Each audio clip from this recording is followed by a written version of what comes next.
นี่ข่อยซื้อปิ้งไก่มาข่อยนะ ไก่บ่ ปิ้งไก่ตำบักหุ่งนี่แหละชุดเด็ก เด็ดเนาะ เอ้ยแซ่บตัวนี้แล้วนี่ปลานิ่นบ่นี่ บ่เนาะ ปลาเค็ง ปลาเค็ง โอ้คักพี่น้องเอ้ย แม่นี่ก็บ่รอดก็ได้ บ่มีหยังนะนี่แต่แม่แล้วคอยครึ่งให้ แม่น คือข่อยก็ยังบ่ได้เบิดซ้ํหน่อยนี่ หมูเม็ดบ่ ได้13,000 บาท 13,000 บาท ยังติดแม่ เออเช็ดช่างหน่อยคือโหดแท้น่ะ แม่นะเว้ย ตกได้เฮ้ยร้อยแท้อันนี้ต่อไม้แล้วสิลงบ่บัดสลับพันปลาเพิ่นเอิ้นเนาะต่อไม้เดี๋ยวพันปลาเดี๋ยวเลย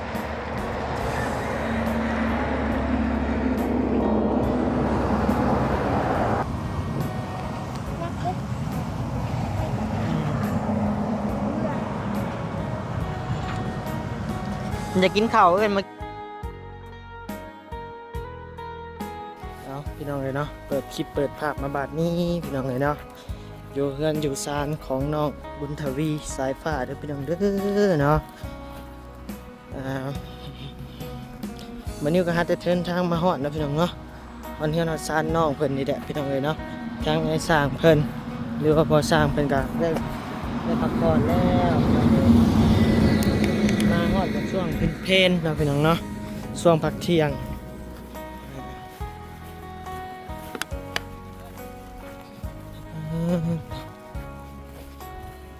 มากับมาเจอกับทางบ่าวแซนนะพี่น้องเนาะทีมงานบ่าวแซนบ่าวต้าบ่าวซาลีพี่น้องเลยต่อและบัดนี้ก็ได้ข่าวได้นำมาพี่น้องเลยกับบ่าวพันไส้เพิ่นกาตำบังฮุงว่าซั่นเนาะมาลองสีมือบ่าวพันไส้ครั้งแรกก่อนพี่น้องเลยเนาะเป็นตาแซ่บเด้นี่เป็นตาแซ่บบ่ยังบ่เห็นซ้ำสวัสดีเด้อบ่าวพันไส้สวัสดีครับน้อยบ่หรือไง โดยเอานี่คอยกับชื่อมาคือกัน ใช่ก่อนเนี่ยจะมาบ่ นี่คอยซื้อปิ้งไก่มาคอยนะ ไก่บ่ ปิ้งไก่ตำบักหุ่งนี่แหละชุดเด็ก เด็ดเนาะ เอ้ยแซ่บตัวนี้แล้วนี่ปลานิ่นบ่นี่ บ่เนาะ ปลาเค็ง ปลาเค็ง โอ้คักพี่น้องเอ้ยตัวเจ้าบ่ตำเองเลยนี่ แม่ โอ้คัก มีในกระถินจังหวะมีในกระถินนี่ มีหมากกระทินมื้อนี่ มีแต่หมากมัน เจ้าบ่มามาเด้อพ่อสั่งเด้อกินคักได้ แมวนี่เนาะไป กินดอกบัวปลา ต้องเอาหัวปลากินเนี่ยคือสิมักอยู่พวกมันกินอยู่หลุมบ่ยังบ่สอเฮา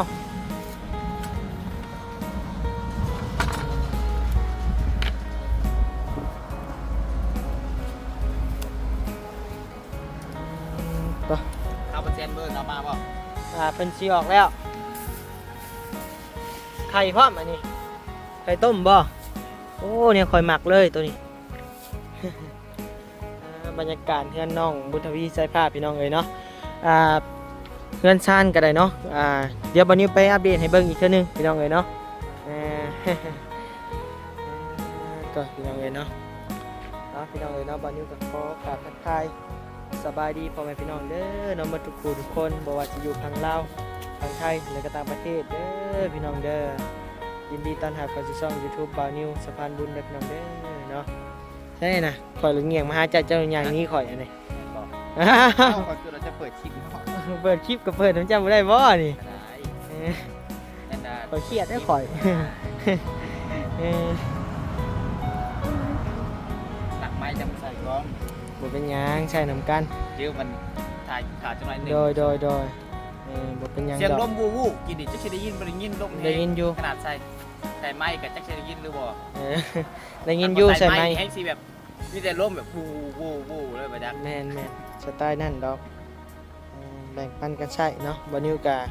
บ่แม่นว่าซื้อเอาเองเด้พี่น้องเอ้ย เอา ทางอ้ายเพิ่นเอาให้บ่นิวก็ได้จะแบ่งกันใช้เนาะ เดี๋ยวก็แบ่งกันเอง ก็เอาเงินมาได้ใช้ซื้อราคาเป็นหมื่น โอ้ยเงินซื้อโทรศัพท์จึงมี อ้าวอันนั้นก็ยืมเอาได้ยืมแม่ได้ คือกันเนาะ คือกันคือกัน คะแนนบ่มีแม่นี่ก็บ่รอดก็ได้ บ่มีหยังนะเออ มีแต่แม่แล้วคอยครึ่งให้ แม่น คือข่อยก็ยังบ่ได้เบิดซ้ํหน่อย ยังบ่เบิดบ่ ได้13,000 บาท 13,000 บาท ยังติดแม่ เออของบ่าวพันชัยนี่สิเป็น S3 พี่น้องเอ้ยของบ่าวนิวเป็น S4 เนาะแต่ว่าของบ่าวนิวก็คือว่าแล้ว มันก็อยากแพงหน่อยนึง มันเป็น ยัง มื้อหนึ่ง เป็ได้ราคามันบ่แม่นได้ 13,000 อะไร ข่อยว่ายังเป็นหนี้อ่ะ13,000 บาท แต่ว่าราคามันอ่ะ19,000 โอ้20,000กว่าราคาโทรศัพท์น่ะ19,000พี่น้องเอ้ยยังเป็นหนี้ ข่อยยังเป็นหลายกว่าเจ้าแล้วข่อยตีไป20ล้านซะข่อยไป 30,000 40,000 30,000กว่า จะว่าได้ไปพินนี่กันว่า อย่าเว้าเลย ได้นะ บัตรค่าใช้จ่ายข่อยแต่ละมื้อนี่ป้าตัวบ่าวตัวบี้เอ้ยคือเห็นนั่นแหละ มาแต่ละมือเนาะว่า เนาะ แค่คือแล้วดิให้ขี่รถใหญ่นี่มือละคนละแสน2 แสน แม่นปก มือ ติ ละแสนหาน้ำมันรถ แม่นมื้อละแสนน้ำมันรถต่อคนได้พี่น้องเอ้ย3คน บัตรอีกคนเด้น้ำมันคนเด้ แม่น คนจักน้ ของฝากอีก ำของฝากอีก หากบ่เป็นหยังบ่เว้าถึงก็อย่าแฮงเว้าแฮงสิเมื่อย ให้พังนะ โดยแฮงเว้าแฮงสิเมื่อยดอกอันน่ะ จะเอากระเต็มใจ เต็มใจเฮ็ดพี่น้องเอ้ยกับบ่ตีบ่เตียนเนาะ อะไรรายจ่ายเต็มมือของบอลไงกับพละแบบว่าอัน ต้องได้จ่ายเนาะ เออ ต้องได้จ่ายแต่ละมื้อ แม่นพละแบบ ก็ ว่า บ่เป็นหยังดอกเนาะเพราะว่าทั้งพ่อแม่เพิ่นพ่อแม่ FC ก็ให้กำลังใจเฮามาอยู่เพิ่นก็สุขอยู่เฮาอยู่เนาะก็บ่เป็นหยัง เราพละใครก็มีทุกคนเนาะเราพละมันต่างกันคือ เอาพี่น้องเอ้ยเนาะเตรียมกินข้าวเด้อพี่น้องเอ้ยไปเบิ่งอยู่ซ่องเบาพัดไส้ชาแนลเนาะน้องพัดไซ น้องพัดไส้ชาแนลพี่น้องเอ้ยเอาผู้แลไปรอเบิ่งรอชมอยู่ผู้แลพี่น้องเอ้ยเนาะคลิปบานิวกะมาเชิบๆเบิ่งพี่น้องเอ้ยเนาะนี่แหละเดี๋ยวจังหน่อยบานิวสิพาอัปเดตพี่น้องพาอัปเดตมุมเฮือนน้องเพิ่นเนาะโดยไปพี่น้องเอ้ยบาดนี้เนาะโธ่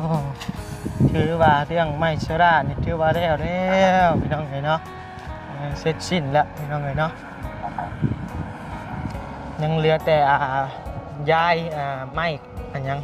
ในกำลังกระสีเนาะพี่น้องเนาะต่อว่าเกือบสำเร็จเสร็จสิ้นแล้วพี่น้องเอ้ยเดี๋ยววันนี้จะพาพี่น้องขึ้นไปอยู่มุมสูงไปเบิ่งมุมสูงเด้อพี่น้องเด้อเนาะเป็นจังไดฮึบขึ้นก่อนหาได้กินข้าวอิ่มๆนี่กับปะพี่น้องเอ้ยปั๊มลงนี่ปะมวยว่าดอกพี่น้องเอ้ยมาเลยไปว่าลายย้ายห่างได้พี่น้องเอ้ยขึ้นดูได้ฮึบโธ่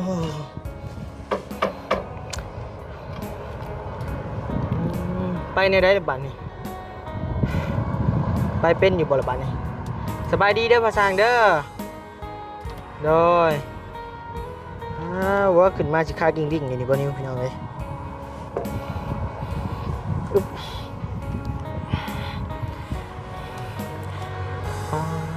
ตัวบันนี้ไปบุเป็นแล้วพี่น้องเอ้ยบาดนี้เนาะ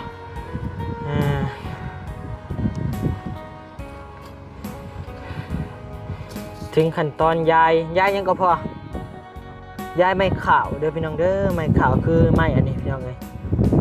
ไม่อันใส่สังกะสีนี่นะพี่น้องเอ้ยข่าวมันเช็ดช่างน้อยคือโหดแท้น่ะตกได้เฮ้ยร้อยแท้อันนี้สิลงบ่บัดนี้ฮะเอาลงยังไงลงไปเข้าห้องน้ำโอ้เราหยางมันลึกเลยดิเนาะตกดิห่วยบุกข้างเลี้ยงก็อย่างหนึ่งแล้วเนาะจองหีบจองลงไว้แล้วกันน้ำตกนี่พี่น้องเลย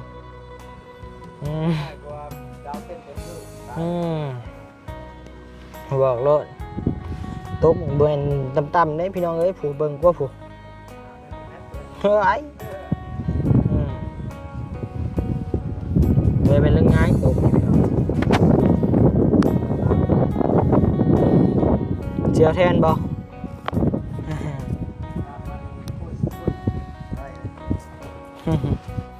บ่ประมาทแลดีสุดพอยโดย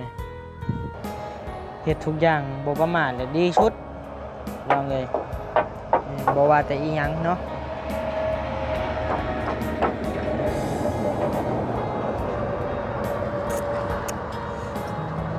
ต่อวิธีการต่อไม้แล้วพี่น้องเลยสำหรับพันปลาเพิ่นเอิ้นเนาะต่อไม้เดี๋ยวพันปลาพี่น้องเลย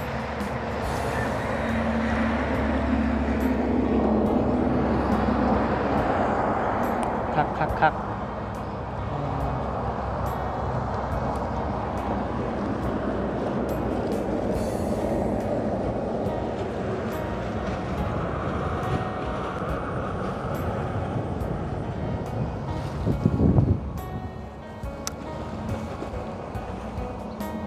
ไม่เชล่านี่พอดีพ่อเลยบ่พ่อเป๊ะเลยบ่บ่เรือจักแผ่นเลยโดย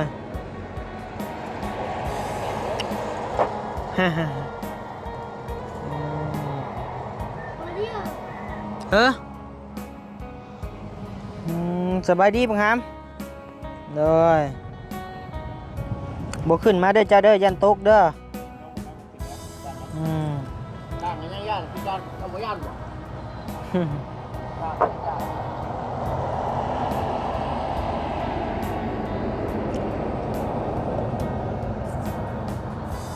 โอ้เขียนไม้ไว้เลยเนาะ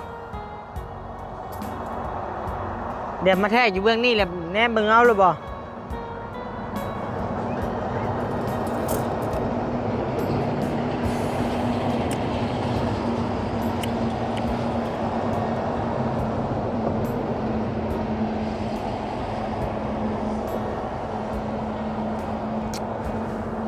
จำเขามันลืมไว้ โดย ตะเกียที่เขาสบายอะไรปักกันก็ โดย เนี่ยจะเราก็ได้ด้วยชีวิตยังลาดกับปัดคิด โดย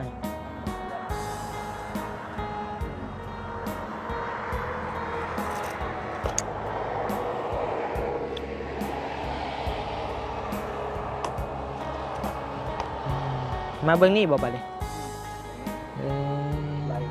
ใส่เขาไปเลยใส่เกียร์พวก โดย ลืมตะปูตัวน่ะตะปูเป็ดเปลืองนะตอกเปลือง โดย ปูเป็ดได้จะรูได้คือโบราณวะนั่น เพิ่นติดให้เจ้าบ่ฮอดโลบ่เล็กตะปูบ่พอบ่นี่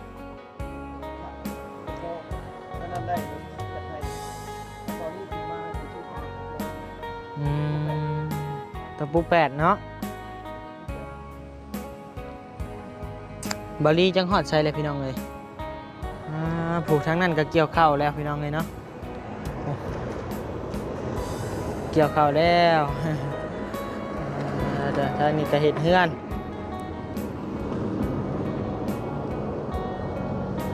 เอาบานิ้วกับแพนกล้องอยู่แถวนี้เลยเด้อพี่น้องเลยเนาะ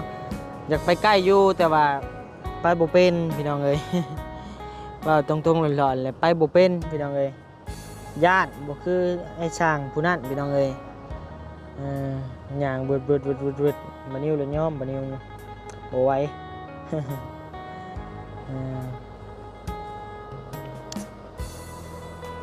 คันว่าสิเฮ็ดก็ได้อยู่หักบ่ประมาทดีกว่าพี่น้องเอ้ยมันผ่านมาแล้วยากเนาะ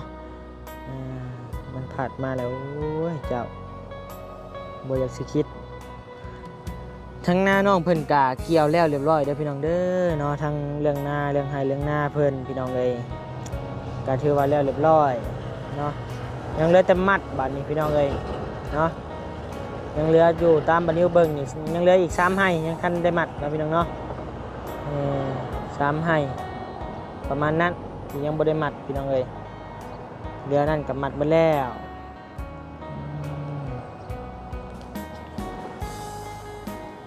ไปเดี๋ยวบานิวลงก่อนนะพี่น้องเนาะลงลุมก่อนโดยไปพี่น้องเนาะหลังจากอัปเดตเรื่องน้องสายฟ้านะพี่น้องเนาะกลับมาโอ้ทางนี้ก็เกี่ยวแล้วมันเลยเนาะฮัมเนาะคักเห็ดหยังเบิ่งหอยบ่ฮะหมูเด็กเอาไปให้หมูกินได้แม่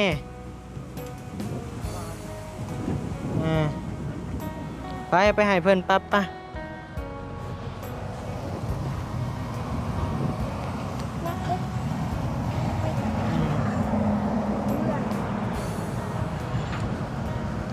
อยากกินข้าวเอิ้นมากินน้ำกันหรือบ่มายังข้าวเอิ้นเนาะพี่น้องเนาะอายอดยังวันนี้ก็ว่าบ่อยากเป็นพี่น้องเลย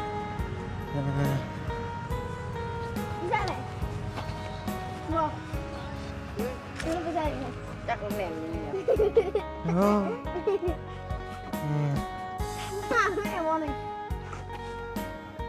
ย มาแม่มากินหำโดยไปกินน้ำกันคือบ่กินว้าวผ่านมาจะ10 นาทีหนึ่งอยากเลยคักน้อยใจเนาะกินไปเอาติบข้าวพูสิแล้วเด้เฮือนเจ้าบุญทวีใช้หนาคือลอกในนั้นนะเบิ้งเป็นยังผู้สาวขูดบ่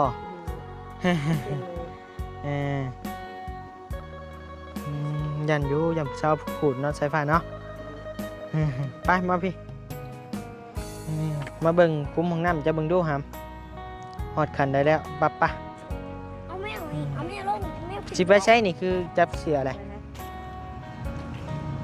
ปะไปเบิ่งคุ้มห้องน้ำปะ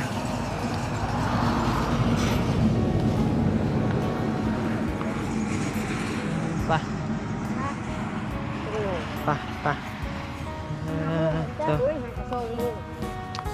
หาแต่2 โมงคำแล้วมันคืมผ้าคืมผลทำไปผักบ้งเขานี่สิได้กินได้ดิเนาะใหญ่เลยนี่อีกประมาณ2-3 ทิศพี่น้องเลยได้กินอยู่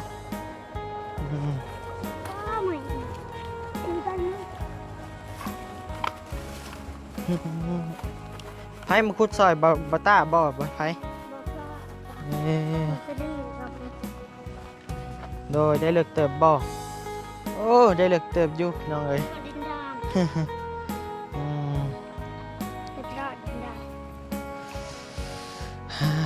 เอามลงยังไงนะอย่าเห็นน้องเกือบท่วมหัวแล้วพี่น้องเอ้ยนั่งลง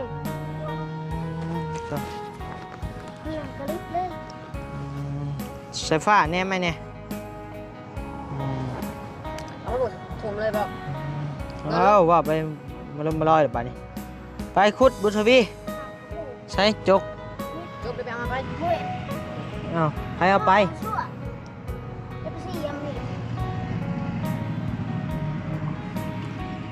เมื่อนี้มีไพ่มาเมื่อนี้เมาแซ่เป็นกระเป๋าต้าอะไรกระเป๋าชลีโดยนี่แล้วก็เจ้าในตาก็ไม่ยากได้ยังว่าเรื่องบาพัดชัย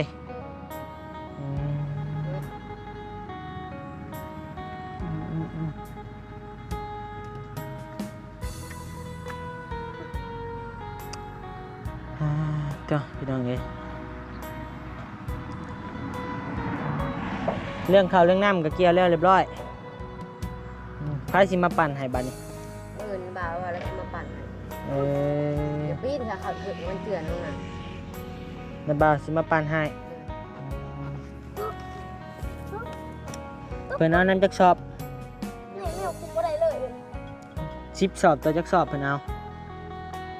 สอบ20 สอบถอดใส่สอบนึง20 สอบต่อข้าวสอบนึงธรรมดาอยู่10 สอบกะเอาสอบนึง10 สอบกับบ่ฮอดสอบ1ครึ่งสอบ20 สอบต่อสอบ1เด้น้ำบ่าวแท้ๆบ่ฮาม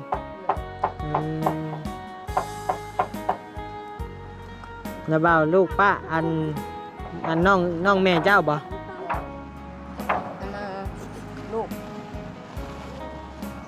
เมียลูกของอันน่ะป้าเฮานะไล่ลูกชายเลยละเราไปเอาเมียของน้องอันน่ะน้องนะบ่าวบ่วง โดย และน้องบ่าววง โดย เป็นพี่น้องไงพี่น้อง นาบ่าวเดี๋ยวห่างๆบ่แม่บ่แม่นว่าน้องของแม่ไฟฟ้าอันบุญทวีได้เป็นเอาไง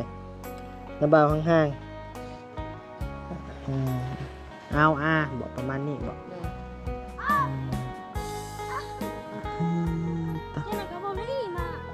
โดยจะนอยกับบอลลี่มาอยู่เอาเนาะพี่น้องเนาะบานิวก็สิได้จบคลิปเพียงสำนี้เด้อเรามาอัปเดตเพิ่มเติมให้พี่น้องได้เบิ่งได้ชมนำกันเนาะพี่น้องเนาะบ้านน้องบุญทวีใช้ผ้าพี่น้องเลยเนาะเอาคลิปนี้บานิวกับบ่มีคำว่าอย่างไรเด้อนอกจากคำว่าสบายดีขอให้พ่อแม่พี่น้องอยู่ดีมีแห้งหมดทุกคนเด้อบ๊ายบาย